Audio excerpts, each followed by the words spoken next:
She hated the billionaire next door until one night changed everything. Welcome back to another incredible love story. And if you're new here, you're about to witness a romance so intense, so unexpected, that you won't believe how it all started. Before we dive in, do me a favor, hit that like button, smash subscribe, and drop a comment telling me where you're watching from. Are you team love at first sight, or team enemies to lovers? Let me know. And to my returning viewers, thank you so much for coming back. Your support means everything. Now, let's get into this story. Because tonight, everything Zora Baptiste thought she knew about the arrogant billionaire living next door was about to shatter into a million pieces. The champagne glass shattered against imported Italian marble, and Zora Baptiste watched $1,200 worth of vintage Dom Perignon cascade across Sullivan Ashford's pristine white floors like liquid gold meeting its ruin. Get out. His voice was ice. Sharp. Final. But Zora didn't move. Couldn't move. Because the man standing in front of her, the same man who'd complained about her music being too loud, her guests parking in his street spaces, her very existence disrupting his perfect Charleston sanctuary, wasn't who she thought he was at all. The file folder lay open on his desk. The one she'd broken into his house to find. The one that revealed everything. Her hands were shaking. You've been paying my mother's medical bills. I said get out. Sullivan didn't look at her. Just stared out the floor-to-ceiling windows overlooking Charleston Harbor, his jaw tight enough to crack diamonds. At 36, he was devastatingly handsome in that cold, untouchable way that made women stupid. Dark hair perfectly styled. Body carved from early morning runs and a private gym. Eyes the color of storm clouds over the Atlantic. Zora hated him.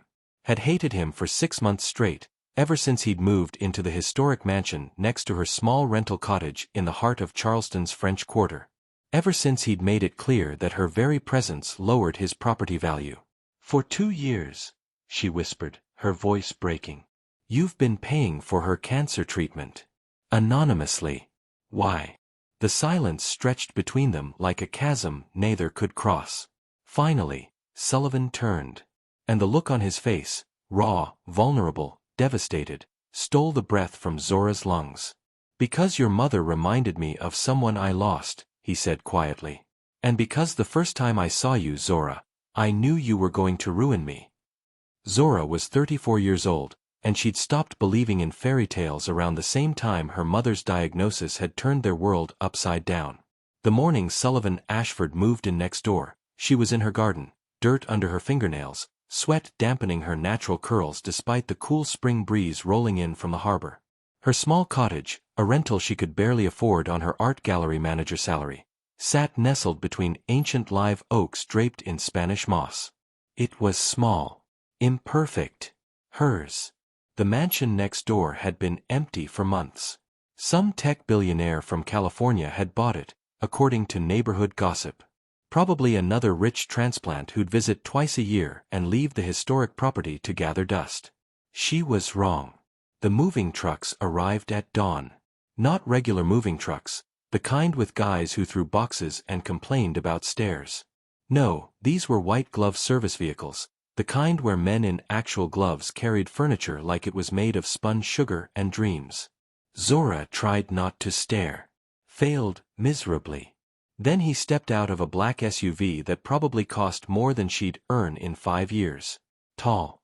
6'2", maybe. Lean but built, like he did something physical that wasn't just throwing money around. Dark hair that looked effortlessly perfect in that way that definitely wasn't effortless.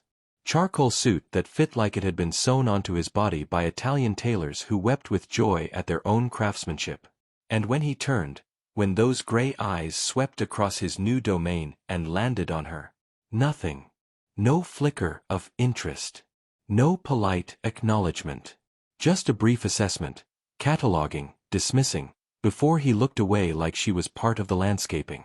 Something hot and angry twisted in Zora's chest. She stood up, brushed the dirt off her worn jeans, and told herself she didn't care what some rich stranger thought of her. By that evening, she cared a whole lot. Because at 7 p.m., right when she was hosting her monthly gallery night, where local artists gathered in her tiny cottage to drink cheap wine and discuss their work, someone knocked on her door. Not a friendly knock. An "I have a complaint" knock. Zora opened the door to find Sullivan Ashford standing there, still in that perfect suit, looking like he'd stepped out of a magazine spread titled, "Men Who've Never Known Joy." "Can I help you?" She kept her voice sweet. "Barely." "The noise," he said. No introduction. No pretense of neighborly courtesy. "It's disruptive." Zora blinked. Behind her, someone laughed. Music played softly, jazz, because she had taste. Conversation hummed at a normal volume. "It's 7 p.m., she said slowly, like explaining to a child. "On a Friday. I work from home. I need quiet." "Then maybe you shouldn't have moved into the French Quarter. You know, the historic neighborhood known for street music, art galleries, and people actually living their lives." Something flickered in those gray eyes. Annoyance, maybe. Or surprise that she'd pushed back. "I'm asking politely," he said, though his tone suggested he'd never asked politely for anything in his life. "Please keep it down." "And I'm declining politely," Zora shot back. "We're well within noise ordinance regulations. You're welcome to call the police if you disagree." His jaw tightened. For a moment, she thought he might actually argue.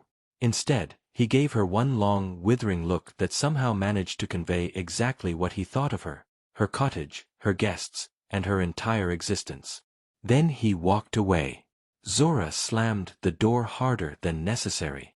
"Well," her friend Camille said from the couch, wine glass raised in salute. "Your new neighbor seems charming." "He's a nightmare," Zora muttered, returning to her guests. But her hands were shaking, and she hated that she'd let some arrogant billionaire get under her skin. She had no idea it was only the beginning. Over the next month, Sullivan Ashford made his presence known in increasingly infuriating ways. He complained about her car, a 15-year-old Honda that apparently offended his aesthetic sensibilities, being parked on the street. He complained about her garden, suggesting the wildflowers she loved were unkempt and lowered the neighborhood's appeal. He complained about her outdoor lights, her wind chimes, even the color she'd painted her front door, a cheerful turquoise that matched the Charleston Rainbow Row aesthetic. Every complaint was delivered in person, at her door, in that same cold, dismissive tone that made Zora want to scream. But what really got to her, what burrowed under her skin and stayed there, was that he never looked at her. Not really. Like she was an inconvenience. A problem to be managed. Not a person. Her friends told her to ignore him. Her mother, during one of their daily phone calls from the treatment center, told her to kill him with kindness. "Baby, life's too short to waste energy on people like that," Catherine said, her voice tired but warm. "Focus on what matters." Zora wanted to listen. She really did. Instead, she doubled down. Played her music a little louder. Hosted gallery nights twice a month instead of once. Planted more wildflowers. Painted her window shutters to match her door. If Sullivan Ashford wanted a war, she'd give him one. What she didn't see were the moments Sullivan stood at his window, watching her laugh with her friends. Watching her tend her garden with such care, such love. Watching her be everything he'd forgotten how to be. What she didn't know was that every complaint he made was an excuse. A reason to see her. To hear her voice, even if she was telling him off. What she didn't understand was that Sullivan Ashford was terrified of her. Because in 6 months of carefully constructed isolation, of building walls so high nothing could touch him, Zora Baptiste had walked into his line of sight and cracked his foundation with nothing but her smile. By late May, their interactions had developed a rhythm. Sullivan would complain. Zora would refuse. They'd stare at each other with barely concealed frustration. Then he'd leave, and she'd spend the next hour furious that he'd gotten under her skin again. It was exhausting. It was infuriating. It was the most alive either of them had felt in years. The turning point came on a humid evening when the jasmine was blooming and the air tasted like sweet tea and possibility. Zora was on her porch, sketching in her journal, Something she did when the stress of her mother's treatment got too heavy to carry. The gallery had been slow. Her savings were dwindling. And the latest call from the treatment center had made it clear they needed to try a new approach. A more expensive approach. She was so lost in thought she didn't hear Sullivan approach until he was standing at the bottom of her porch steps. "Your hydrangeas are blocking the sidewalk," he said. Zora looked up from her journal. "No, they're not. They're overgrowing onto public property. They're flowers, Sullivan. Not a crime syndicate." It was the first time she'd used his name. She saw him register it, saw something shift in his expression. "City ordinance requires." "I know what city ordinance requires." Zora set her journal aside and stood. "I also know you filed 17 complaints with the city about me in the past 6 weeks. None of which resulted in any action, because surprise, I'm not actually doing anything wrong." Sullivan's jaw tightened. "I'm simply trying to maintain property standards." "You're trying to make me as miserable as you are." The words hung in the air between them. For the first time since they'd met, Sullivan looked truly surprised. Then something else crossed his face. Something that might have been pain. "You think I'm miserable?" His voice was quiet. "I think you moved into one of the most beautiful neighborhoods in Charleston and immediately started trying to control everything around you. I think you live in a mansion that looks like a museum and probably feels just as empty. I think," she stopped, because the look on his face made her chest hurt in a way she didn't want to examine. "You think you know me," Sullivan said softly. "I know enough. You don't know anything." He turned to leave, and Zora should have let him go. Should have gone back to her sketch, and her quiet evening, and her careful avoidance of rich men who looked at her like she was both the problem and the solution. Instead, she heard herself say, "Then tell me." Sullivan stopped. Didn't turn around. "Tell me why someone who clearly hates being around people moved into the heart of the French Quarter. Tell me why you work from home but never seem to actually enjoy being home. Tell me why you look at my garden like it personally offends you but I've caught you staring at it when you think I'm not looking." Slowly, Sullivan turned. And the expression on his face, raw, vulnerable, desperate, made Zora forget how to breathe. "Because you remind me of everything I lost," he said. "And I don't know if I want to remember or if I want to forget, and being near you makes me feel both at the same time." Before Zora could respond, before she could process what he'd just said, Sullivan walked away. And she sat back down on her porch steps, her heart racing, wondering what the hell had just happened. The letter arrived 3 days later.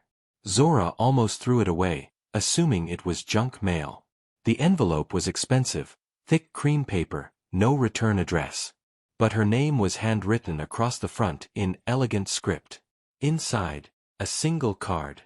"Your mother's treatment has been covered in full. The best oncologist in the Southeast is expecting her call. No payment necessary. No strings attached. No signature." Zora read it 3 times. 4. Her hands were shaking so badly she nearly dropped it. This wasn't possible. This kind of money, this kind of intervention, didn't just happen. Someone had done this. Someone with resources. Someone who knew about her mother. The realization hit her like cold water. Sullivan. It had to be. He was the only person in her life with this kind of wealth. But why? Why would a man who couldn't stand her existence do something so impossibly generous? She needed answers. That night, Zora did something she'd never done before. Something desperate and probably illegal and absolutely necessary. She broke into Sullivan Ashford's mansion. The window she'd noticed during one of his complaint visits, the one with the faulty lock on the 2nd floor, accessible via the ancient oak tree that stretched between their properties, opened with barely any pressure. Zora climbed through, her heart pounding so hard she was sure it would give her away. The house was quiet, dark. She'd expected emptiness, but what she found was worse. The mansion was beautiful, hardwood floors, crown molding, furniture that probably cost more than her annual salary, but it felt hollow. Like a showroom. Like no one actually lived here. She made her way downstairs, following the light coming from what she assumed was his study. And there he was. Sullivan sat at his desk, still dressed despite the late hour, staring at a photograph she couldn't quite see. He looked exhausted. Defeated. More human than she'd ever seen him. For a moment, Zora almost backed away. Almost left without the answers she'd come for. Then she saw the file folder on his desk. The one labeled with her mother's name. Her feet moved before her brain could stop them. Sullivan looked up, and the expression on his face when he saw her, shock, resignation, something that looked almost like relief, made her pause. "How did you get in here?" His voice was tired. Not angry.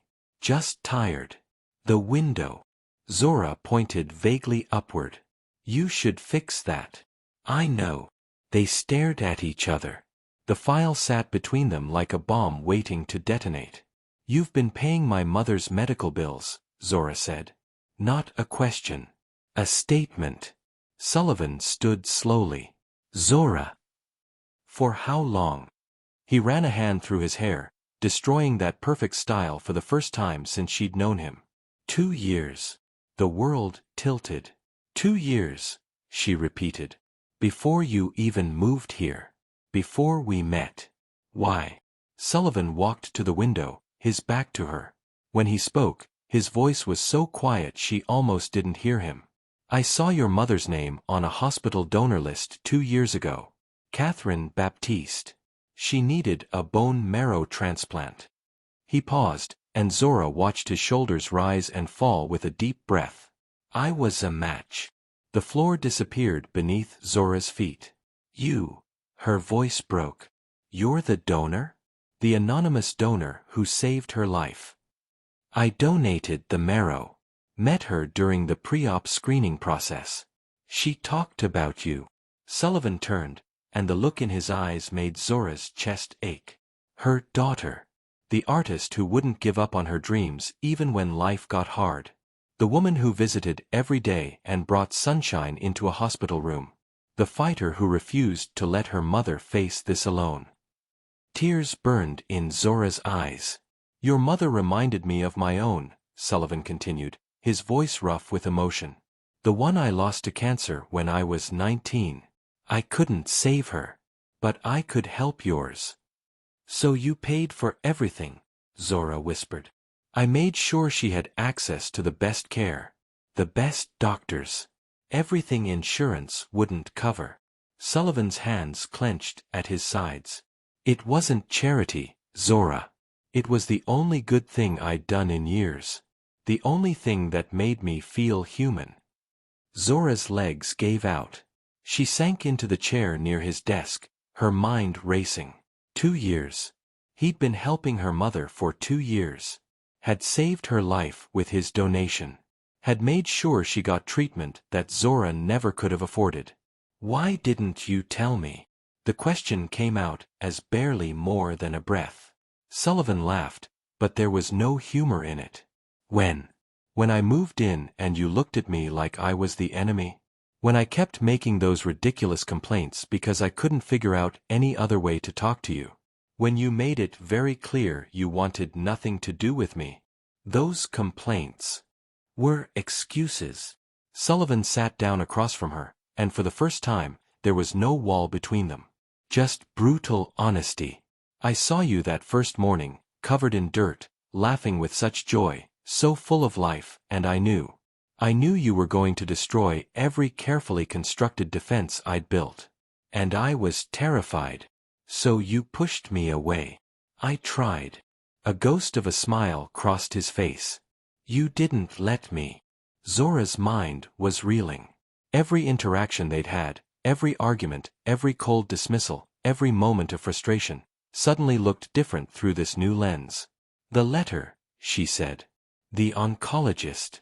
That was you too. Her treatment wasn't working well enough. She needed a different approach. I made some calls." "Some calls." Zora laughed, and it came out slightly hysterical. You just casually arranged for the best cancer specialist in the Southeast to take on a new patient. Money opens doors. Money you've been spending on my family for 2 years. Sullivan leaned forward, his eyes intense.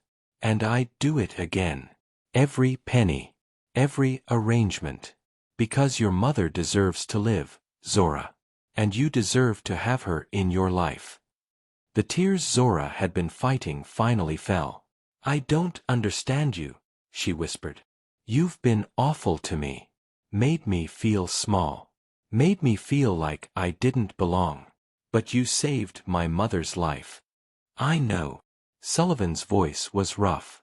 And I'm sorry. God, Zora, I'm so sorry. I didn't know how to. He stopped, jaw working. I didn't know how to be around you without wanting things I had no right to want. What things? Sullivan looked at her like she'd hung the moon and he was terrified of the light. Everything, he said simply. I wanted everything.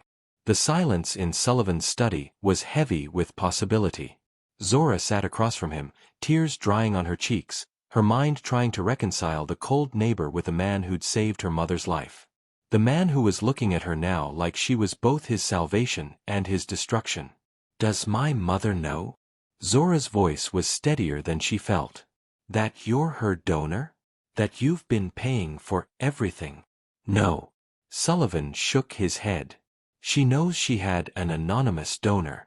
She knows someone arranged for better treatment. But she doesn't know it was me. Why not? Because this, Sullivan gestured between them. Whatever this is, it can't happen if you think you owe me something. If you feel obligated. I need you to choose this. Choose me. Not out of gratitude. But because you want to. Zora's breath caught. Choose you. Sullivan, I've spent 6 months hating you. I know. You made my life difficult. Complained about everything. Looked at me like I was beneath you. I know. His hands clenched on his knees. And I hate myself for it. But I didn't know how else to handle what I felt when I looked at you. What did you feel? Sullivan stood abruptly, pacing to the window. Charleston harbor glittered in the darkness beyond, boats swaying gently in the night breeze. Hope, he said finally. For the first time since my mother died, since I built this empire and realized none of it mattered, since I became so good at being alone that I forgot how to be anything else, I felt hope. And it terrified me. Zora stood too, moving toward him slowly, like approaching something wild. You could have just talked to me. Been nice. Normal. Sullivan laughed bitterly. I don't know how to be normal around you, Zora. You walk into a room and the air changes. You smile and the world gets brighter. You exist and suddenly everything I thought I wanted, the control, the distance, the safety of being alone, feels empty. He turned to face her, and the vulnerability in his eyes made her chest ache. I'm broken, he said quietly. I've been broken for a long time. And I didn't want to drag you into that darkness. Zora stopped a foot away from him, close enough to see the exhaustion etched into his face, the loneliness he wore like armor. So instead you pushed me away. It seemed kinder. It wasn't. The words came out harder than she intended. You made me doubt myself. Made me feel unwelcome in my own neighborhood. Made me feel like I was too loud, too messy. Too much. Pain flashed across Sullivan's face. I'm sorry. I know you are. Zora took a breath, trying to organize the chaos in her head. But I need you to understand something. My mother is alive because of you. And I'm grateful for that. I'll be grateful for that for the rest of my life. But that doesn't erase 6 months of you making me feel small. I know. So if you want me to choose you, Sullivan Ashford, you're going to have to earn it. Sullivan's eyes widened slightly. What? You heard me. Zora crossed her arms. You want everything. Prove it. Show me you're not just the cold billionaire who hates my wind chimes. Show me the man who saved my mother. The man who's standing in front of me right now, vulnerable and honest and scared. For a long moment, Sullivan just stared at her. Then, slowly, a real smile crossed his face. Not the cold mask he usually wore. A real, genuine smile that transformed his entire face. "You're giving me a chance." "I'm giving you an opportunity to grovel," Zora corrected, but her lips twitched. "There's a difference. How long do I have to grovel?" "Until I decide you've suffered enough." Sullivan stepped closer, and suddenly the air between them crackled with electricity. "I can work with that," he said softly. "What are your terms?" Zora hadn't expected him to agree so quickly. She scrambled to think. "No more complaints about my cottage, my car, my garden, my life. Done. You stop looking at me like I'm a problem to be solved." "I never." He stopped at her look. "Done. And you tell me the truth. All of it. No more secrets. No more walls." Sullivan's expression sobered. "That one's harder." "I know." Zora held his gaze. "But if you want everything, Sullivan, I need to know who I'm giving it to." The silence stretched between them, loaded with possibility and fear and something neither wanted to name yet. Finally, Sullivan nodded. "Okay. Truth. Starting now." "Starting now," Zora agreed. She should leave. Should go back to her cottage and process everything that had happened tonight. Should put distance between herself and this man who'd turned her world upside down. Instead, she heard herself ask, "Why did you really move to Charleston?" Sullivan's smile faded. "Because I was dying inside that California mansion. Waking up every day to an empire I'd built and realizing none of it mattered. I had money, success, everything I'd worked for, and I was completely alone. So you ran away." "I ran toward something. I just didn't know what until I saw you in your garden that first morning." Zora's heart stuttered. "Sullivan, I'm not saying this to manipulate you," he said quickly. "I'm saying it because you asked for truth. The truth is, I moved here trying to find something worth living for. And then you were there, in your dirt-stained jeans and your bright smile, and I thought, that's what I've been missing. You have a terrible way of showing interest in someone." "I'm aware." Sullivan ran a hand through his hair again. "I've never done this before. The whole falling for someone thing. I dated in college. Had a few relationships that went nowhere.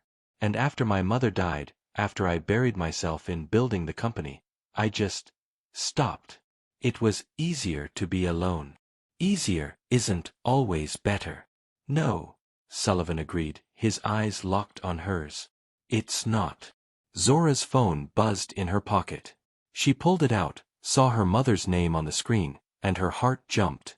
"I have to take this," she said. Sullivan nodded, stepping back to give her space. "Ma." Zora answered, her voice tight with worry. "Baby, I'm fine." Catherine's voice came through, warm and tired. "I just got off the phone with this new doctor. Dr. Chen. He says he can see me next week." "That's great, Ma." Zora's eyes found Sullivan's across the room. He was watching her with an expression she couldn't quite read. "The nurse said someone arranged it all. Paid for everything. Even the experimental treatment we talked about." Catherine's voice broke. "Zora, baby, do you know who did this?" Zora looked at Sullivan. He shook his head slightly, a request, not a demand. "No, Ma," Zora said softly. "But whoever it is, they must think you're worth saving. I just wish I could thank them. Maybe someday you can." They talked for a few more minutes, Catherine excited about the new treatment plan, hopeful in a way Zora hadn't heard in months. When they finally hung up, Zora found herself blinking back tears again. "She's happy," she told Sullivan. "Really happy." "Good." Sullivan's voice was rough. "That's all I wanted. Why don't you want her to know it was you? Because if this," he gestured between them again, "doesn't work out, I don't want you to feel like you can't walk away. Your mother's treatment is handled. Forever. No matter what happens between us. That's not leverage. That's not a bargaining chip. It's just done. Zora crossed the room before she could think better of it.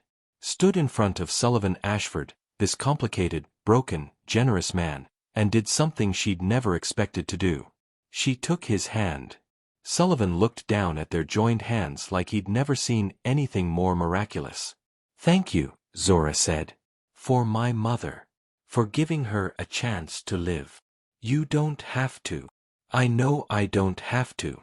I want to. She squeezed his hand. And now I'm going home.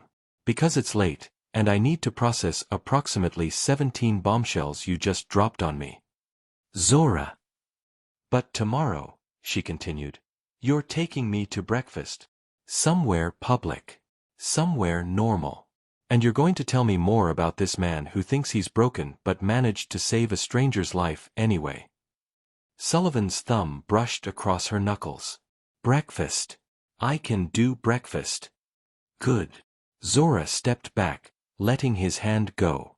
And Sullivan. No more war. If we're doing this, whatever this is, we're doing it honestly. No more complaints. No more games. No more war. Sullivan agreed. Just us. Figuring this out. Just us, Zora echoed. She turned to leave, made it to the study door before Sullivan's voice stopped her. Zora. She looked back. For what it's worth, he said quietly, you were never too much. You were exactly enough. I was just too scared to admit I wanted all of it. Zora's heart did something complicated in her chest. Good night, Sullivan. Good night. She climbed back out the window she'd broken in through, made her way back to her cottage through the darkness, and sat on her porch for a long time, trying to understand how her entire world had shifted in one night. The man she'd hated for 6 months had saved her mother's life. The cold billionaire next door wanted everything with her. And somehow, impossibly, Zora thought she might want to give it to him. Zora didn't sleep. She lay in her bed, staring at the ceiling, replaying every moment in Sullivan's study. Every word. Every look. Every revelation that had turned her understanding upside down. By the time dawn broke over Charleston harbor, she'd given up on sleep entirely. She made coffee, sat on her porch, and watched the sunrise paint the sky in shades of pink and gold. Sullivan appeared on his porch at 6 a.m., coffee cup in hand, looking like he'd slept about as well as she had. Their eyes met across the distance between their properties. Morning, he called softly. Morning. Still want that breakfast. Zora should be exhausted. Should be overwhelmed. Should probably run in the opposite direction of this complicated, wealthy man with his secrets and his pain and his devastating honesty. Instead, she smiled. Give me 30 minutes to shower. Sullivan's answering smile was worth every moment of confusion. They ended up at a small cafe near the waterfront, the kind of place locals loved and tourists hadn't discovered yet. Sullivan looked completely out of place in his expensive clothes, but he didn't seem to care. Zora ordered beignet and chicory coffee. Sullivan ordered the same, and they sat across from each other in the early morning light, two people trying to navigate new territory. Tell me about your mother, Zora said. The one you lost. Sullivan's hands tightened around his coffee cup. But he'd promised truth. Her name was Eleanor. She was a teacher. Art history. She used to take me to every museum within driving distance when I was a kid. His voice was soft with memory. She believed art made people better. More empathetic. More human. She sounds wonderful. She was. Sullivan's eyes were distant. She got diagnosed with ovarian cancer when I was 17. Stage 4. They said she had maybe a year. But she lasted 2, Zora guessed. She lasted 2 because she was stubborn and fierce and refused to leave me alone. His voice cracked. She died 3 weeks after my 19th birthday. I was a sophomore at Stanford. She made me promise not to drop out, to finish school, to build something that mattered. So you built an empire. I built a fortune. I'm not sure it mattered. Sullivan finally looked at her. I threw myself into work. Started my first company at 21. Sold it at 24 for more money than I knew what to do with. Started another one. Sold that too. Kept going because stopping meant remembering. And remembering hurt. Zora reached across the table, covered his hand with hers. I'm sorry you lost her. I'm sorry I wasted 15 years being afraid to feel anything. Sullivan turned his hand over, lacing their fingers together. And then I saw your mother's name on that donor list, and something inside me broke open. Here was a woman who reminded me so much of my own mother. Strong, kind, fighting so hard to live. And I could help. I could actually do something that mattered. You saved her life. I gave her a chance. She did the saving herself. Just like my mother did. Sullivan's grip tightened on her hand.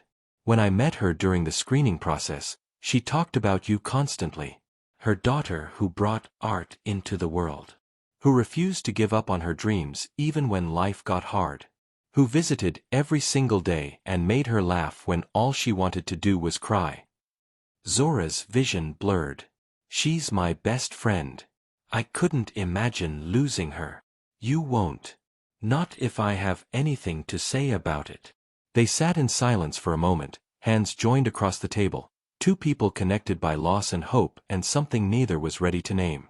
So when you moved here, Zora said finally, and I was next door, I panicked. Sullivan laughed, but there was no humor in it. I'd been helping your mother anonymously for almost 2 years. Watching from a distance. Making sure she had everything she needed. And then suddenly there you were, exactly as she described. Beautiful and fierce, and so full of life it hurt to look at you. So you complained about my music. So I sabotaged any chance of us being normal neighbors because I convinced myself it was better to keep you at a distance than risk getting close. How'd that work out for you? Sullivan's thumb traced circles on her palm. Terribly. Every complaint I made was an excuse to see you. Every argument we had made me want you more. And every time you stood your ground and refused to let me push you around, I fell a little harder. Zora's heart was doing acrobatics in her chest. You have a really messed up way of flirting. I'm aware. Sullivan's smile was rueful. I'm better at hostile takeovers than romance. Lucky for you, I'm patient. Are you? Because 6 months of me being terrible suggests otherwise. Zora laughed, and it felt good. Normal. Like maybe they could find their way through this mess. Tell me about your art, Sullivan said suddenly. Your mother mentioned you paint. But I've never seen your work. That's because I stopped painting 2 years ago. The words came out before Zora could stop them. When Ma got sick, I took the gallery job to pay bills. Put my own work on hold. Told myself it was temporary.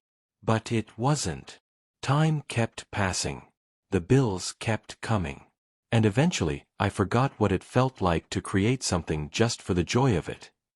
Sullivan was quiet for a moment. Then, show me. What? Your studio. Your old work. Whatever you have. Show me. Sullivan. You said I had to earn your trust. Let me start by seeing the parts of you that you don't show anyone else. Zora's first instinct was to refuse. Her art was personal. Private. She hadn't shown anyone her work in 2 years. But Sullivan was looking at her with such genuine interest, such hope, that she found herself nodding. Okay. But don't say I didn't warn you. It's a mess. I can handle mess. They finished breakfast and walked back to Zora's cottage. Sullivan had never been inside before. All their interactions had happened at doorways and property lines. She was suddenly hyper-aware of how small her place was. How the paint was peeling in the corners. How nothing matched and everything was second-hand. But when Sullivan stepped inside, he didn't look judgmental. He looked curious. "This is perfect," he said softly. "It's so you." Zora led him to her spare room, the one she'd converted to a studio 2 years ago and hadn't entered in just as long. She opened the door, and dust motes danced in the morning light. Canvases lined the walls. Dozens of them. Paintings of Charleston, the harbor at sunset, Rainbow Row in spring, street musicians in the French Quarter. Abstract pieces in blues and golds.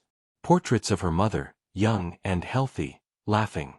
Sullivan moved through the room slowly, studying each piece like it was precious. "Zora," he breathed. "These are incredible. They're old. Unfinished. They're alive." He stopped in front of a large canvas, a painting of the oak tree between their properties, branches reaching toward each other. "This one. When did you paint this?" 3 years ago. Before you moved in. Before Ma got sick. When I still believed good things could happen." Sullivan turned to face her, and the intensity in his eyes made her breath catch. "Good things are happening. Right now. This moment. Us." "Sullivan. I know you're not ready to believe that yet. I know I have to earn it. But Zora, you're so talented. These paintings deserve to be seen. You deserve to create again. I can't afford. What if money wasn't an issue?" Zora stiffened. "I'm not taking your money. I'm not offering money. I'm offering space. There's an art gallery opening next month in the historic district. The owner's a friend. They're looking for local artists to showcase." "Sullivan." "No strings," he said quickly. "I'll make an introduction. What you do with it is up to you.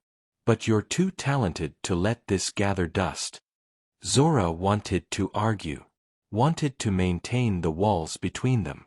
But looking at her old paintings, remembering how it felt to create, she felt something stir inside her that had been dormant for too long. "One introduction," she said finally. "But I get myself in that gallery. Not your money. Not your influence. Me." Sullivan's smile was brilliant. "Deal." Over the next 2 weeks, something shifted between Zora and Sullivan. The war ended. The complaints stopped. Instead, Sullivan started leaving coffee on her porch in the mornings. Zora started bringing him beignets from the cafe. They had breakfast together 3 times a week.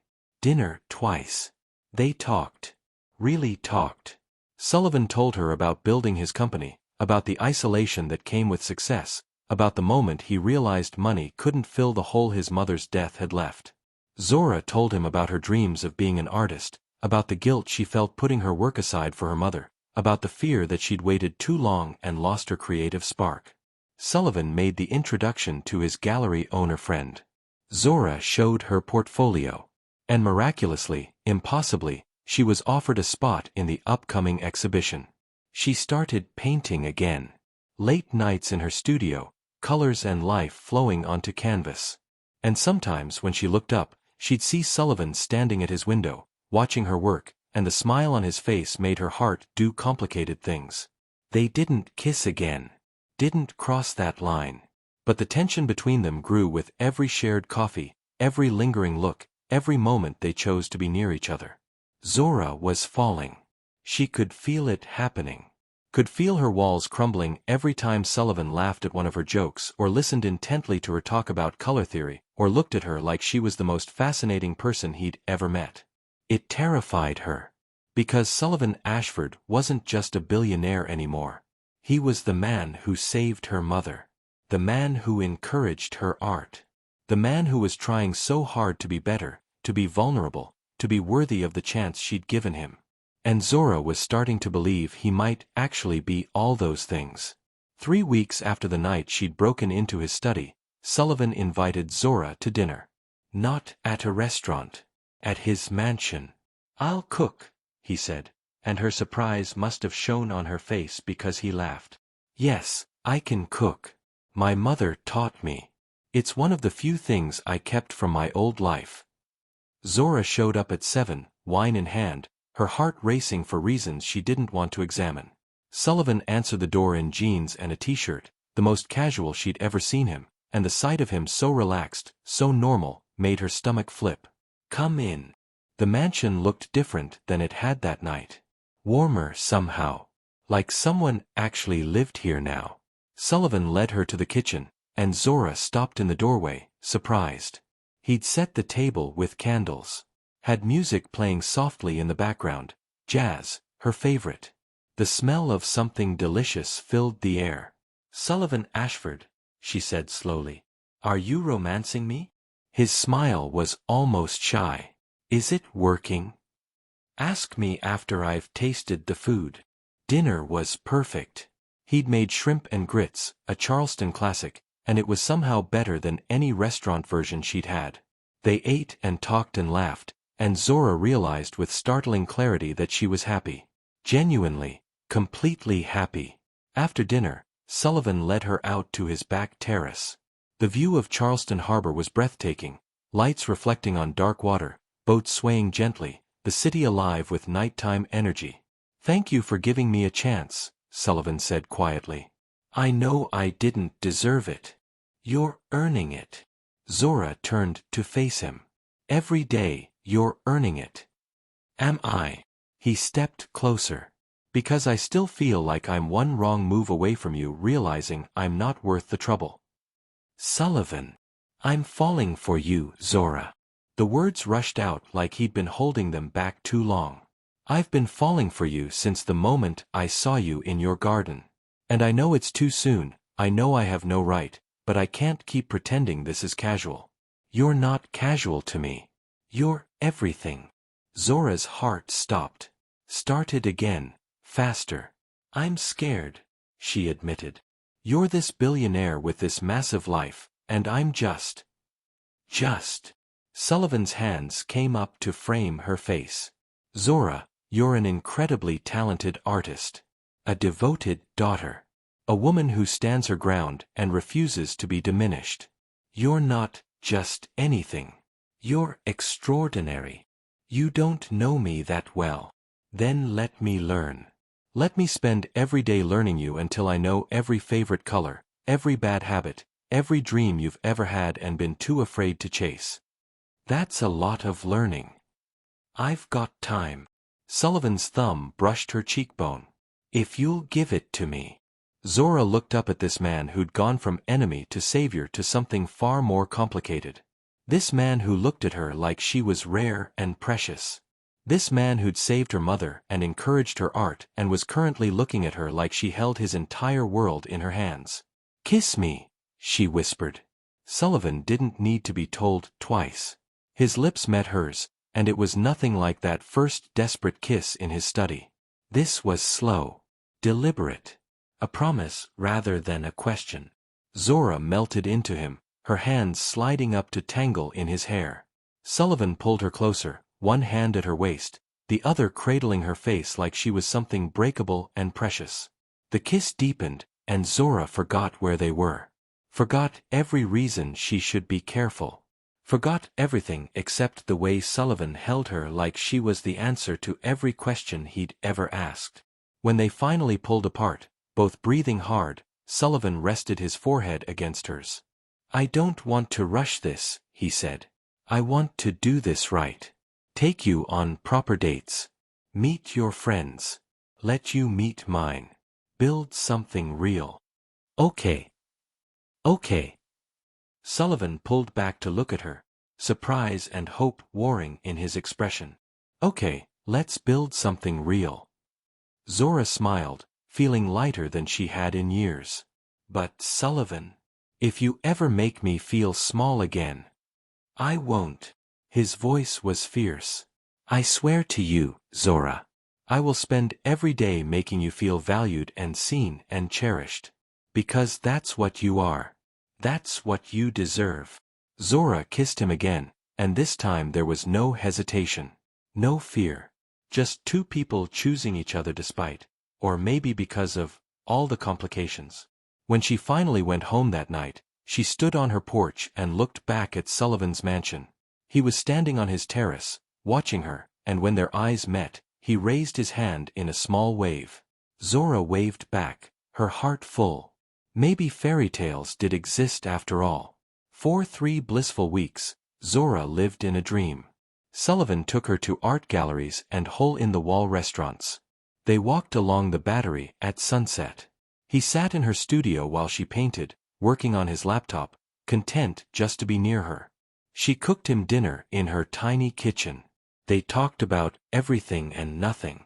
Her mother's treatment was going well, better than expected. Catherine was getting stronger every day, and her doctors were optimistic about long-term remission. Zora's art show was scheduled for the following month, and she'd completed 6 new pieces she was actually proud of. Everything was perfect, which should have been Zora's first warning that something was about to go wrong.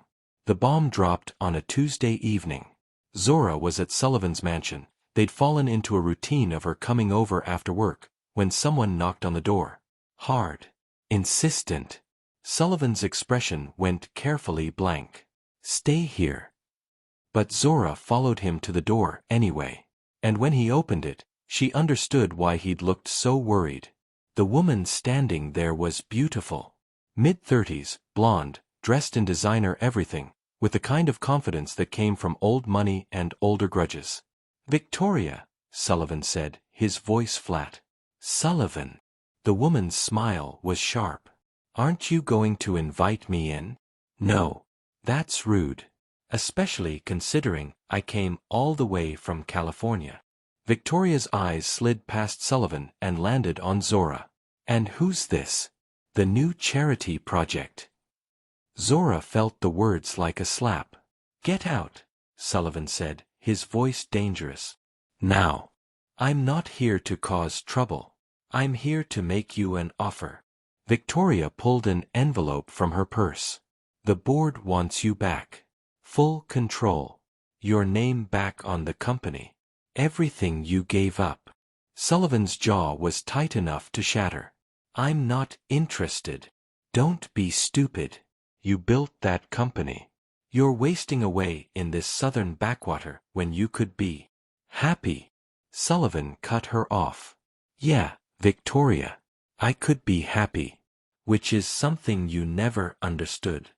Victoria's expression hardened. "Is this about her?"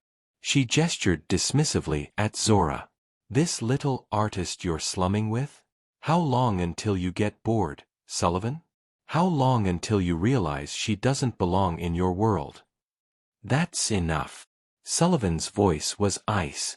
But the damage was done. Zora felt every word like a knife. "I'm giving you 1 week," Victoria said, dropping the envelope on the hall table. "Think about it. Think about what you're giving up for." She looked at Zora again. "This." Then she was gone, leaving poison in her wake. Sullivan closed the door and turned to Zora, reaching for her. "Don't," she said, stepping back. "Don't touch me right now. Zora, please. Victoria is my ex-business partner. We had a hostile split 2 years ago. She's trying to manipulate. She called me a charity project." Zora's voice shook. "She said I don't belong in your world. And you know what, Sullivan? She's right. She's not. Look at us." Zora gestured between them. "You're a billionaire. You own a mansion. You can buy whatever you want, fix whatever problems you want. I rent a cottage I can barely afford. I work at a gallery for barely above minimum wage. We're from different worlds. So what? That doesn't matter. It matters to people like Victoria. It'll matter to your friends, your business associates, everyone in your life who thinks I'm not good enough." Sullivan's hands clenched at his sides. "I don't care what they think. But I do." Zora's eyes burned with tears she refused to shed. "Because every time someone looks at us and thinks you're slumming, every time someone suggests I'm with you for your money, every time I have to wonder if I actually belong in your life or if I'm just." "Stop." Sullivan's voice was fierce. "You belong. With me. In my life. Anywhere you want to be. Victoria is bitter and cruel and trying to drive a wedge between us. Don't let her." She called me a charity project, Sullivan. Just like my mother is your charity project. Just like everything about us is built on you saving me. That's not true. Isn't it? Zora's voice broke. You saved my mother. You helped my career. You fixed all my problems. What do I bring to this relationship except gratitude and dependency? You bring everything. Sullivan stepped toward her, and this time she didn't back away. You bring light and art and laughter. You make me want to be better. You remind me what it feels like to be human. That's not charity, Zora. That's not dependency. That's love. The word hung in the air between them. Love, Zora repeated softly. Yes. Sullivan's voice was rough. I love you. I've been in love with you for months. And I don't care what Victoria thinks or what anyone thinks. You're not a project. You're my partner. My equal. The woman I want to build a life with. Zora wanted to believe him. Wanted to fall into his arms and forget Victoria's poison words. But doubt had taken root, and it was growing fast.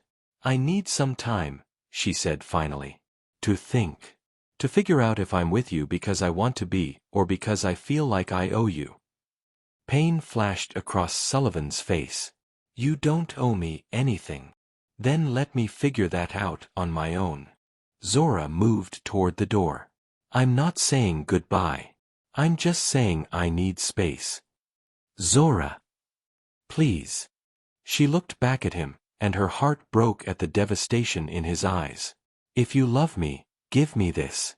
Let me figure out who I am in this relationship when I'm not drowning in gratitude. Sullivan looked like he wanted to argue. Instead, he nodded slowly. Okay. Take your time. But Zora, I'll be here. Waiting. For as long as it takes. Zora left before she could change her mind. Walked back to her cottage through the darkness. Sat on her porch and cried for the first time since this all began. Because she loved him. God help her, she loved Sullivan Ashford with everything she had. But Victoria was right about one thing. They were from different worlds. And Zora had no idea if love was enough to bridge that gap. 5 days. That's how long Zora lasted before she realized she was being an idiot. 5 days of avoiding Sullivan. Of watching him watch her from his window. Of missing him with an ache that felt physical. 5 days of her mother asking what was wrong. Of Camille telling her she was self-sabotaging. Of staring at her paintings and realizing every single one had Sullivan in it somehow. The way he smiled, the way he looked at her, the way he made her feel seen. 5 days of Victoria's words echoing in her head.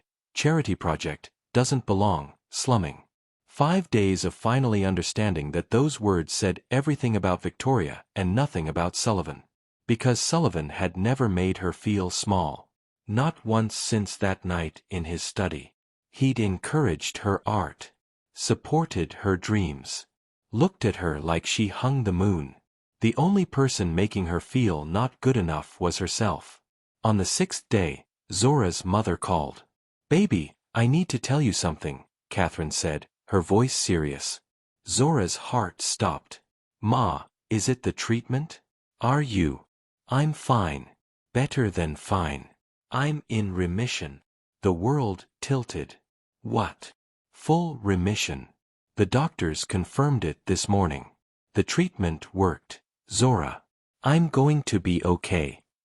Zora burst into tears. Happy tears. Relieved tears. Tears for every moment of fear over the past 2 years that she could finally release. Ma, that's incredible. There's more. Catherine's voice softened. The doctor told me something today. About my donor. About the man who saved my life. Zora's breath caught. He said my donor specifically requested to stay anonymous. But he also made sure I had access to the best care. The best doctors. Everything I needed. For 2 years, someone has been taking care of me. Making sure I lived. Ma. It's Sullivan, isn't it? Your neighbor. The one you've been so confused about. Zora couldn't speak. Baby, I met him during the screening process. I talked to him for hours about you. About life. About loss. He was so kind. So broken. I hoped, Catherine's voice cracked. I hoped that maybe you two would find each other someday. That maybe two people who'd both lost so much could help each other heal. You knew. Zora whispered. I suspected. And today, when the doctor mentioned my donor had moved to Charleston, I knew for sure. Catherine paused. Zora, that man saved my life. But more than that, he gave me the chance to be here for you. To see you paint again. To watch you fall in love. Don't let pride or fear steal that from you. I don't know if I'm good enough for him. Stop that right now. Catherine's voice was fierce. You are brilliant and talented and strong. Any man would be lucky to have you. Including billionaires.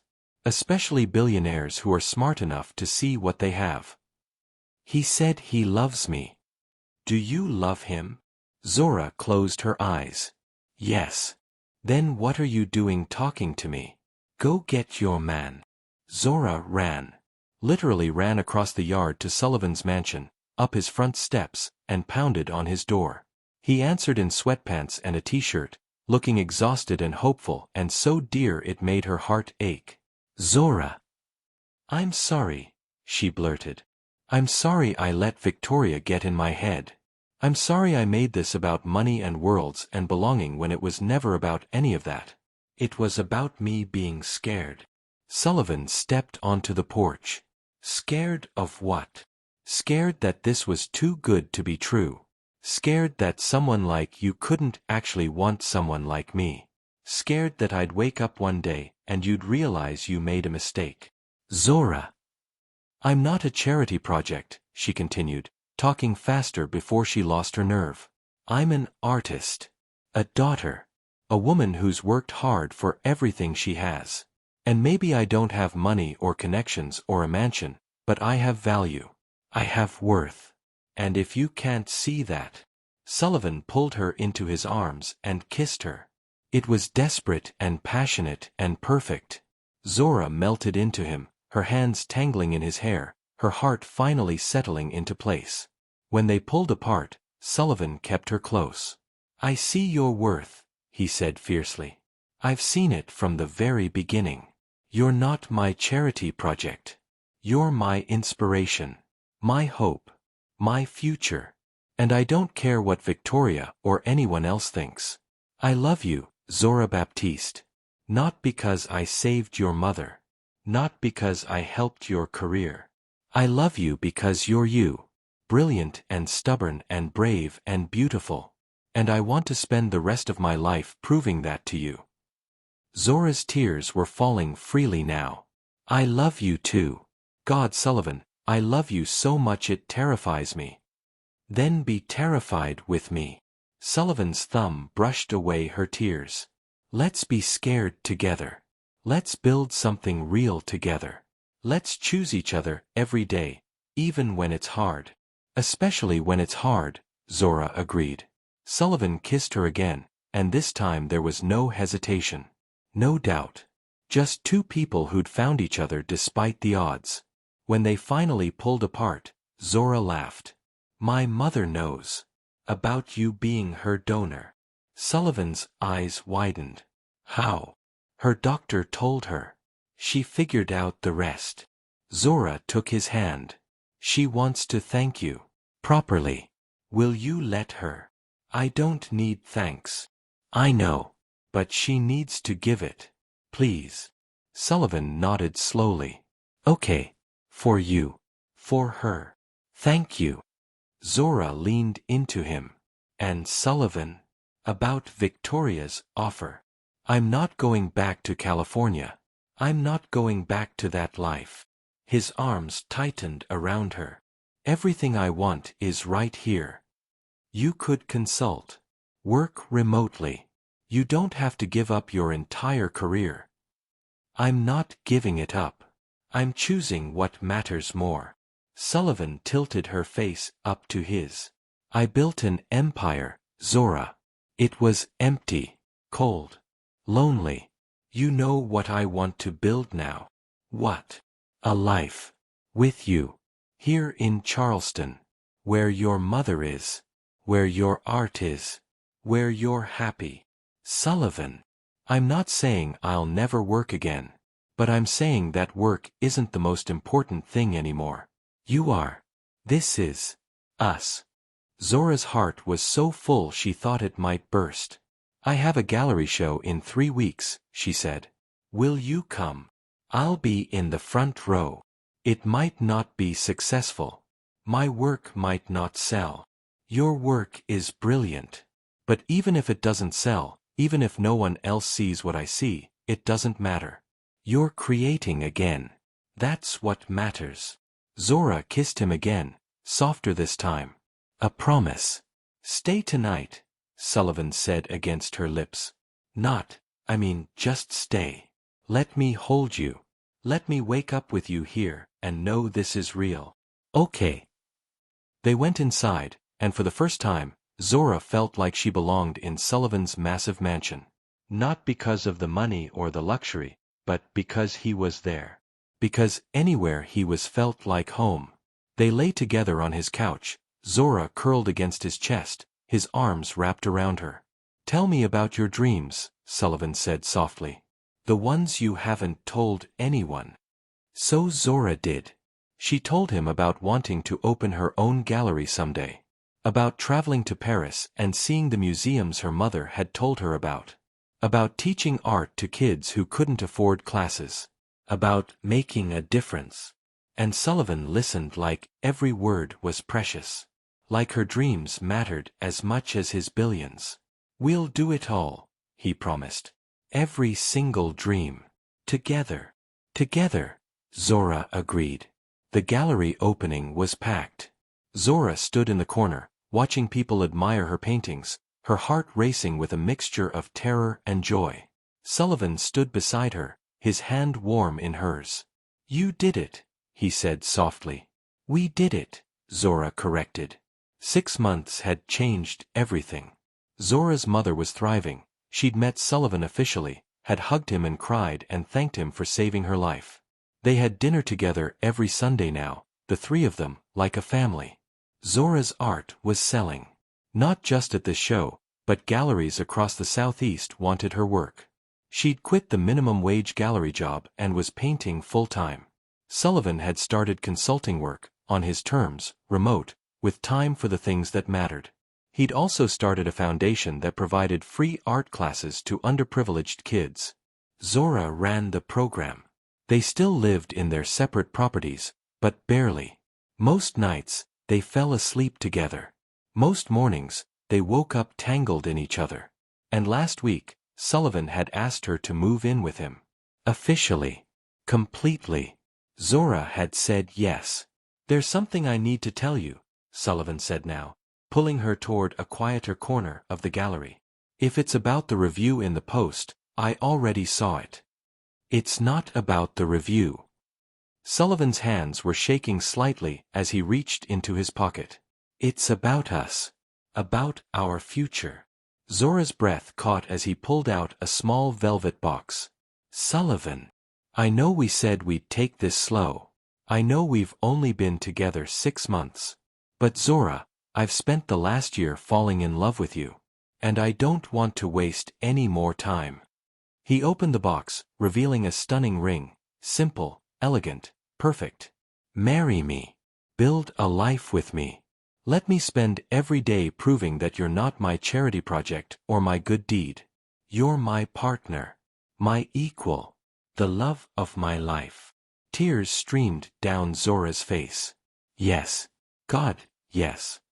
Sullivan slipped the ring on her finger and kissed her, and the gallery erupted in applause. Catherine was crying in the front row. Camille was whistling. And Zora was laughing and crying and kissing the man who'd gone from enemy to savior to everything. I love you, she said against his lips. I love you more, Sullivan countered. Impossible. Want to bet? Zora pulled back, grinning through her tears. I want to spend the rest of my life proving you wrong. Deal. And as they stood there, surrounded by Zora's art and their friends and the future they were building together, both of them knew the truth. Love wasn't about money or status or belonging to the same world. Love was about choosing each other. Every single day. Even when it was hard. Especially when it was hard. Love was about two broken people finding each other and deciding to heal together. Love was about a billionaire who'd forgotten how to feel and an artist who'd forgotten how to dream, both of them remembering because of each other.